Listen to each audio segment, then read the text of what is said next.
Haleluya, puji Tuhan. Selamat malam. Malam hari ini acara ibadah rayon Nazaret kita akan segera mulaikan.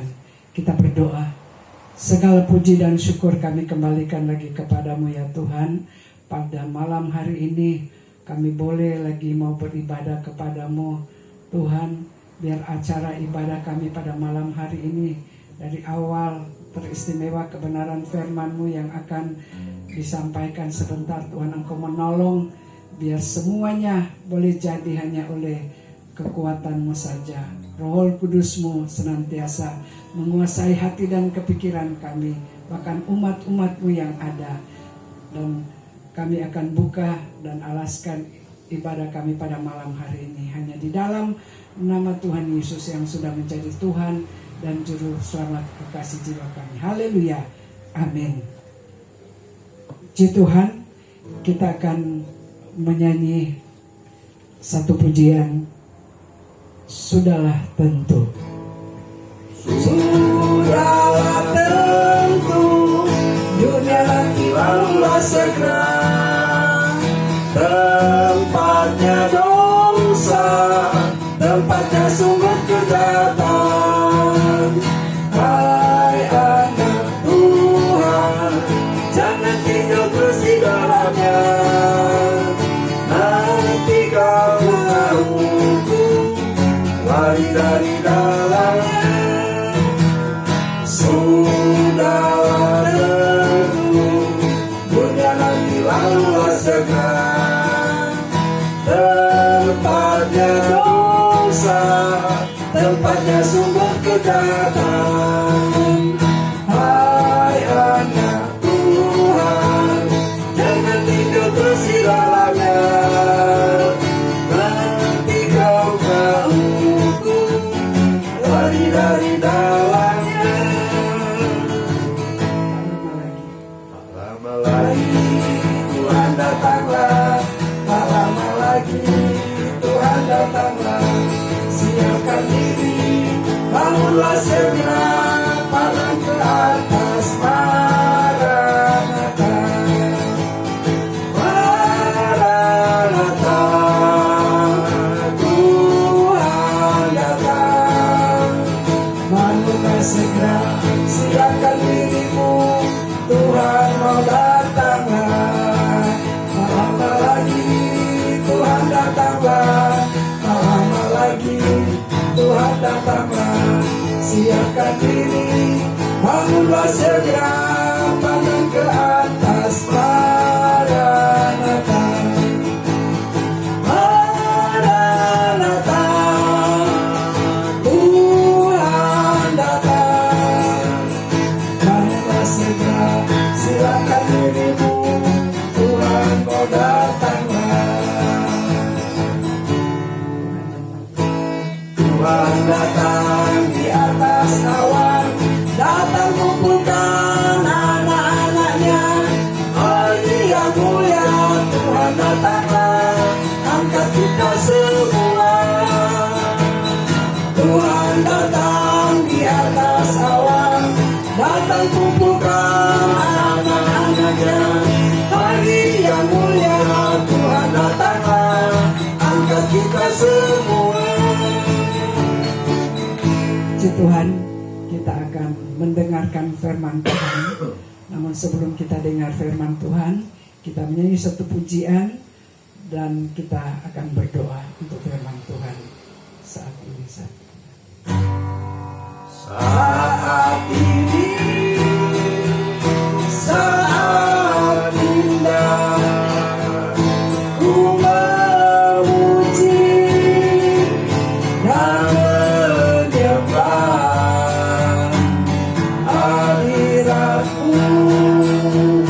Ku rasakan saat ku sembah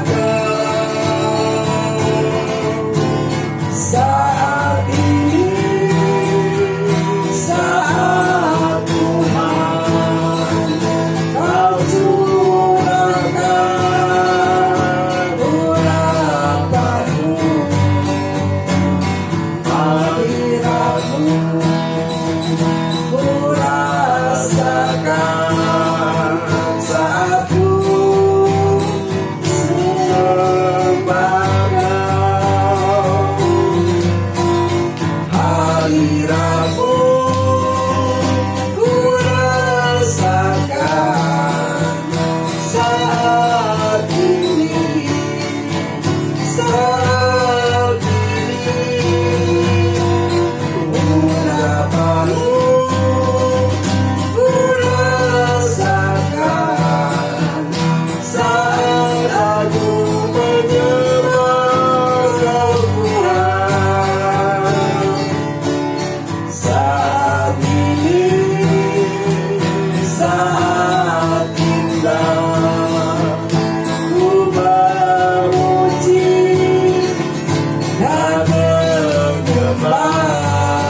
Bapa di sorga, kami bersyukur kepadamu karena pada malam hari ini kami boleh datang lagi untuk berdoa dan mau beribadah kepadamu dan mendengarkan firman.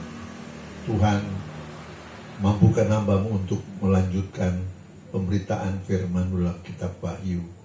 Tuhan, tolong hamba-Mu sehingga kami bisa mengerti walaupun hanya bagian kecil dari penggenapan firman. Tapi kami percaya apa yang Tuhan tulis pasti terlaksana. Terpujilah Engkau. Ucap syukur kami kepada Bapa Surgawi. Dalam nama Tuhan kami Yesus Kristus Tuhan Juru Selamat. Haleluya. Amin.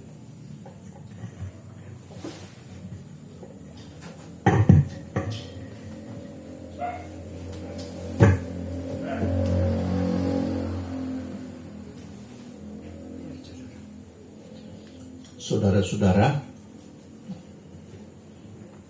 kita akan mendengarkan firman Tuhan yang lanjutan dari apa yang saya baca ibadah yang lalu, yakni hari Minggu pagi. Hari Minggu pagi saya memulai dari Wahyu pasal 15 ayat 5 sampai pasal 16 ayat 21. Hanya saja karena terlalu panjang, maka saya hanya bisa berkhotbah dari Wahyu pasal 15 ayat 5 sampai ayat 9. Jadi sekarang kita akan melanjutkan lagi pasal 16 itu dari ayat 10 sampai 21. Mari saya membaca. Dan malaikat yang kelima menumpahkan cawannya ke atas tahta binatang itu, dan kerajaannya menjadi gelap. Dan mereka menggigit lidah mereka karena kesakitan. Dan mereka menghujat Allah di sorga karena kesakitan dan bisul karena mereka. Tetapi mereka tidak bertobat dari perbuatan-perbuatan mereka.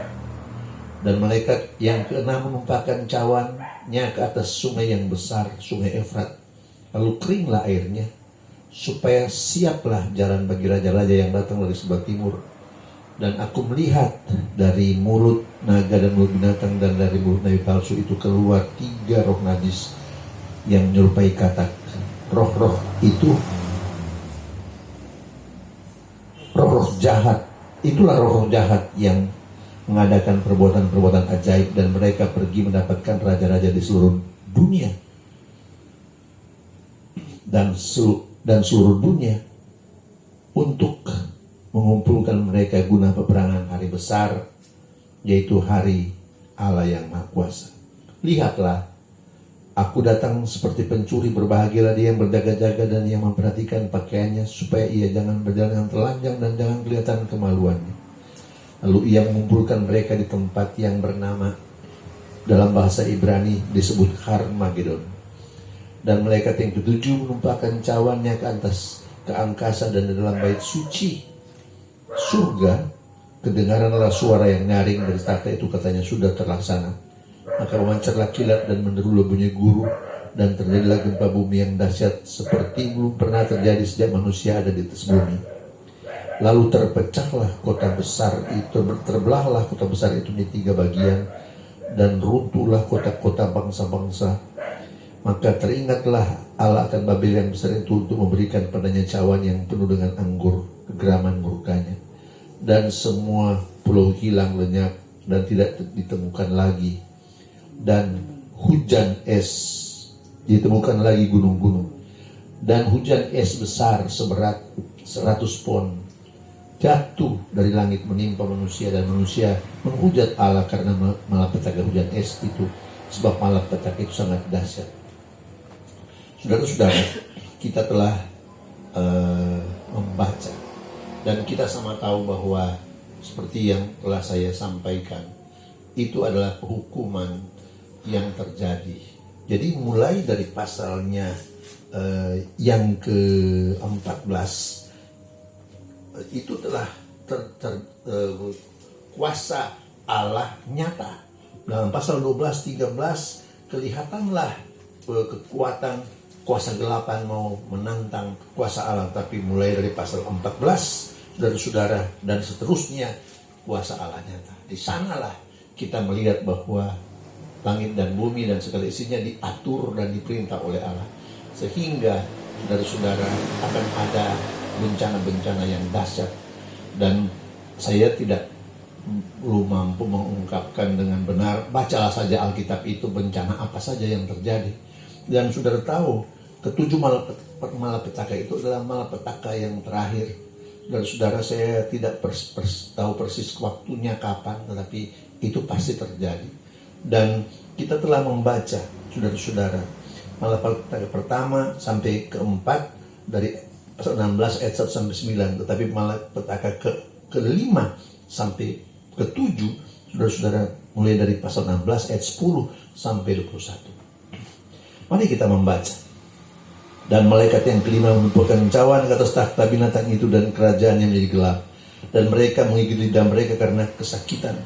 Dan mereka menghujat Allah yang di surga karena kesakitan dan karena bisul mereka. Tapi mereka tidak bertobat dari perbuatan-perbuatan mereka. Ingat baik-baik, ini bukan cuma seperti cerita kitab Keluaran, tetapi ini kerajaan yang gelap dan bisul keluar, saudara-saudara. Dan mereka sangat kesakitan, tapi mereka memang tidak bisa bertobat lagi. Mengapa? Karena orang-orang percaya telah disingkirkan. Saya bersyukur pada Tuhan, karena kita yang percaya masih ada di dunia ini, kitalah yang melindungi dan menjadi penyebab malapetaka ini belum terlaksana. Saudara-saudara, kalau itu terlaksana, maka kita sudah tidak ada lagi. Kita sudah diangkat Tuhan, dan kita bersyukur atas semuanya. Ayat 12. Dan malaikat ke-6 menumpahkan cawannya ke sungai yang besar, sungai Efrat. Lalu keringlah airnya, supaya siaplah jalan bagi raja-raja yang datang dari sebelah timur. Dan aku melihat keluar 3 roh najis yang menyerupai katak dari mulut naga dan mulut binatang dan dari mulut nabi palsu itu. Itulah roh jahat yang mengadakan perbuatan-perbuatan ajaib dan mereka pergi mendapatkan raja-raja di seluruh dunia dan seluruh dunia untuk mengumpulkan mereka guna peperangan pada hari besar, yaitu hari Allah. Ingat baik-baik saudara-saudara, nah, lihatlah aku datang seperti pencuri. Berbahagialah dia yang berjaga-jaga dan yang memperhatikan pakaiannya supaya jangan berjalan dengan telanjang dan jangan kelihatan kemaluannya. Lalu ia mengumpulkan mereka di tempat yang bernama dalam bahasa Ibrani disebut Harmagedon. Saudara-saudara, ini adalah peperangan terakhir. Ingat baik-baik saudara-saudara, ini adalah peperangan terakhir. Dan saudara-saudara, memang masih ada lagi yang terakhir pada pasal yang ke 20, saudara, tetapi nanti sesudah 1000 tahun damai. Tetapi ingat baik-baik saudara-saudara, ini adalah peperangan terakhir di dunia sekarang. Dan luar biasa sekali yang datang saudara-saudara, berkumpul sungguh-sungguh sangat luar biasa. Dan ingat baik-baik saudara-saudara, dalam kitab-kitab yang lain saudara-saudara dikatakan bagaimana kondisi keadaan itu. Tetapi kita tidak perlu membaca itu, tetapi mari kita melihat dan saudara, berkumpullah semua, dan ingat baik-baik saudara-saudara, sungai Efrat keringlah airnya. Saudara-saudara, sungai Efrat itu sungai di Timur Tengah, Tigris dan Efrat, saudara-saudara.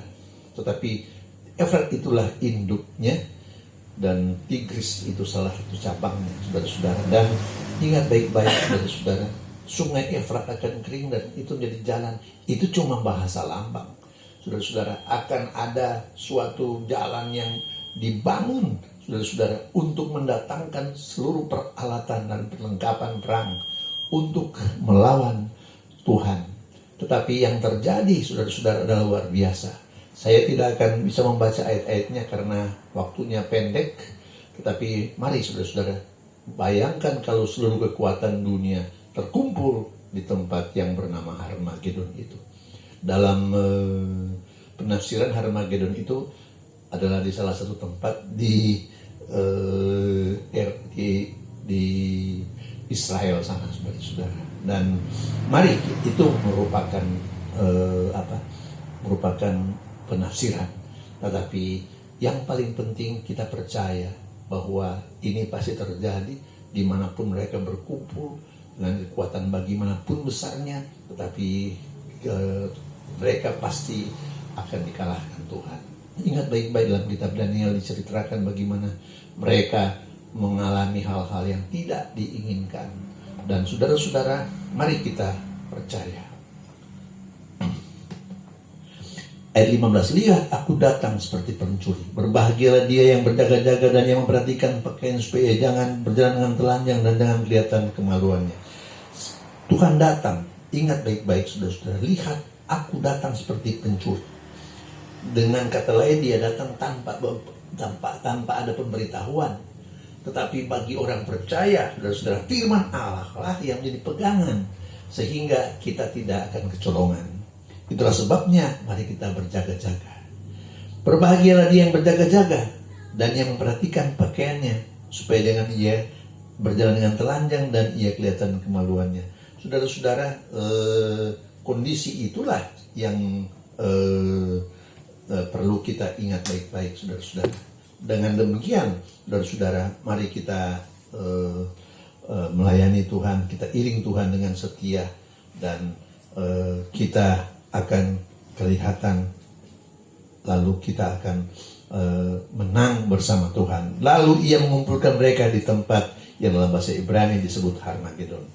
Saudara-saudara, kita hanya pendekkan saja bagian ini. Dan ayat 17, dan malaikat yang ketujuh menumpahkan cawannya ke angkasa, dan dalam bait suci surga terdengarlah suara nyaring dari takhta itu, katanya, sudah terlaksana. Dan memancarlah kilat dan menderulah bunyi guru, dan terjadilah gempa bumi yang dahsyat seperti belum pernah terjadi sejak manusia itu ada di bumi. Lalu terbelahlah kota besar itu menjadi 3 bagian, runtuhlah kota bangsa-bangsa, Maka teringatlah Allah akan Babel yang besar itu untuk memberikan kepadanya cawan yang penuh dengan anggur kegeraman murkanya. Ingat baik-baik saudara-saudara, kita telah membaca bagaimana cawan itu, saudara-saudara, ditumpahkan. Saudara-saudara, bagaimana cawan itu ditumpahkan, saudara-saudara, dan pasal 5, 14 ayat 20, dan kilang anggur itu diinjak-injak luar kota, dan di dalam kilangan itu mengalir darah tinggi sampai ke kekang kuda, dan jauhnya 1600 furlong. Saudara-saudara, ingat baik-baik, itu cawan yang penuh dengan anggur kemurkaannya, saudara-saudara. Dan apabila itu dilaksanakan, luar biasa, saudara-saudara. Tapi ingat baik-baik, kita yang telah diselamatkan Tuhan sudah tidak ada bersama-sama dengan manusia akan dihukum Tuhan. Ayat 20, dan semua pulau hilang lenyap dan tidak ditemukan lagi gunung-gunung. Dan hujan es besar seberat 100 pon jatuh dari langit menimpa manusia. 100 pon artinya 50 kilogram. Saudara-saudara, itu artinya luar biasa. Saudara-saudara, hujan es besar kelereng saja, saudara sudah bisa membuat orang pingsan kalau kena dites di ubun-ubun. Saudara-saudara, tapi apalagi hujan es 50 kilogram. Tidak ada rumah, tidak ada seng yang bisa tahan. Tetapi hanya rumah-rumah yang besar-besar yang bisa tahan, dan pasti orang akan bersembunyi. Tetapi ingat baik-baik, manusia menghujat Allah karena malapetaka hujan es itu, sebab malapetaka itu sangat dahsyat.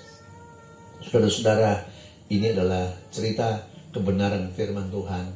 Mari kita percaya bahwa kebenaran itu pasti terjadi. Dan apabila hal itu terjadi, maka kita yang telah percaya dan diselamatkan Tuhan telah ada di tempat yang Tuhan siapkan bagi orang-orang percaya, yakni di padang gurun, di mana dalam pasal 12 diceritakan, saudara-saudara, dalam pasal 12 diceritakan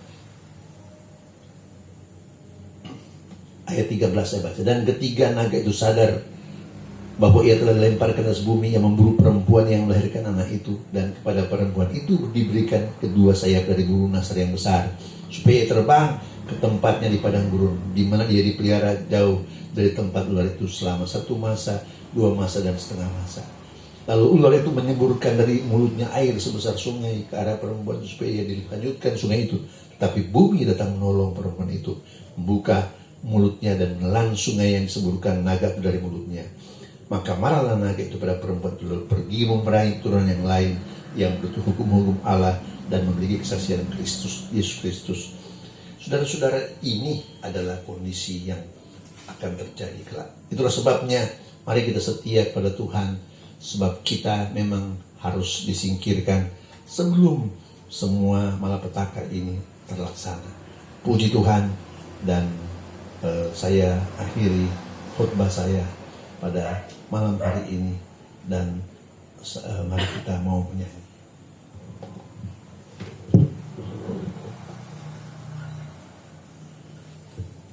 Puji Tuhan, acara ibadah kita akan segera tamatkan, dan kita menyanyi satu pujian sebelum kita berdoa. Bersyukur pada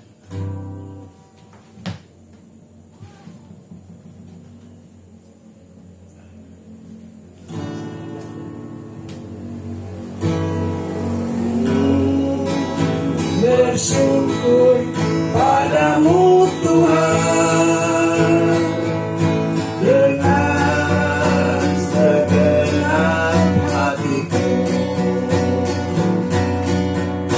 Ku mau mengasihi Engkau karena Kau Allah yang agung. Kau Tuhan yang patut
kuasa Dia selalu benar dalam hidupku.